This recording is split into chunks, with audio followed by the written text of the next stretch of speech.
রাজধানীর কেরানীগঞ্জ থেকে মা ও মেয়ের অর্ধগলিত লাশ উদ্ধার করেছে পুলিশ।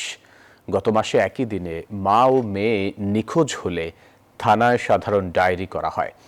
বৃহস্পতিবার সন্ধ্যা থেকে গৃহশিক্ষিকা মিমের বাসা থেকে দুর্গন্ধ বের হলে স্থানীয়দের সন্দেহ হয়।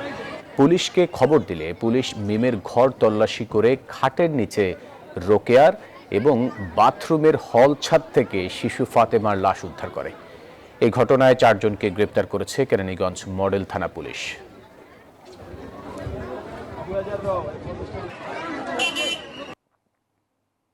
এই বাড়ির যে টিচার তাকে ডেকে থানায় নিয়ে গেছে, থানায় নিয়ে তাকে জিজ্ঞাসাবাদ করছে, এই ঘটনার বিষয়ে জিজ্ঞাসাবাদ করছে এবং তিনি বলছেন যে মেয়ে আমার কাছ থেকে পড়তে আসছিল, দৌড়ে চলে গেছে।